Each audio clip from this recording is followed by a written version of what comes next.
অকল্যাণকটক এখন ঠাইত এজন ভৈৰৱ নামৰ ব্যাধি আছিল। সি এদিনাখন চিকাৰত জন্তু বিচাৰি বিদ্যাৰণ্য নামৰ এখন হাবিত ওলালগৈ। তাতে সি চিকাৰত এটা হৰিণা মাৰিলে। সি হৰিণাটোৰ ওচৰলৈ গৈ তাক কান্ধত তুলি লৈ গৈ থাকোঁতে সি এটা গাহৰি দেখা পালে। সেই দেখি হৰিণাটোক মাটিত থৈ সি গাহৰিটোৰ গালৈ এপাথৰ মাৰি পঠিয়ালে। গাহৰিটোৱেও ভয়ংকৰ তৰ্জন কৰি চিকাৰীটোলৈ চোঁচা মাৰি আহি তাৰ তলপেটতে খুন্দা মাৰি দিলে। সেই খুন্দাতে চিকাৰীটোৰ প্ৰাণবায়ু উৰি গ'ল। ইফালে হৰৰ আঘাতত দুখ পোৱাৰ ফলত গাহৰিটোও মৰিল। গাহৰিটো খেদা মাৰি আহোঁতে গাহৰিৰ গছকত এডাল সাপো মৰিল।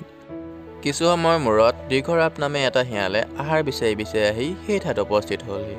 সিও একে ঠাইতে পৰি মৰি থকা সাপ, গাহৰি, ছাগলী, চিকাৰী আদিত দেখি ভাবিবলৈ ধৰিলে, বা আজি মোৰ দেখোন বিৰাট ভোজ হ'ব। ইহঁতকেইটাৰ মঙহেৰে মোৰ 3 মাহ সুকলমে চলি যাব। মানুহটো এমাহ যাব, গাহৰি আৰু হৰিণাটো 2 মাহ যাব আৰু সাপটো এদিন যাব। পিছে এইখিনি বস্তু পিছলৈ সাঁচি থওঁ। আজি চিকাৰীৰ ধনুখনত লাগি থকা গুণ্ডালকে খাই লওঁ।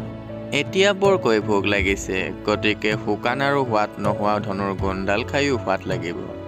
কথাতে কয় ভোকৰহে ভাতৰ আঞ্জা।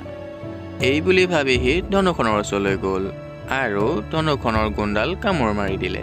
লগে লগে গুণ চিটিকি ধনুখন ছিঙি তাৰ পেটত খোজ মাৰি দিলে আৰু লগে লগে দীৰ্ঘৰাপ নামৰ শিয়ালটো পৰি মৰি থাকিল। সেইকাৰণে কোৱা হয় সাঁচি ৰখা ভাল, কিন্তু বৰ বেছিকৈ সাঁচি থোৱাটো ভাল নহয়। বেছিকৈ সাঁচিবলৈ গৈয়ে ধনুৰ খোজ খাই শিয়ালটো মৰিবলগীয়া হ'ল। ভিডিঅ'টো যদি চাই ভাল পায় প্লিজ ছাবস্ক্ৰাইব কৰি দিব আৰু কমেণ্ট এটা কৰি দিব।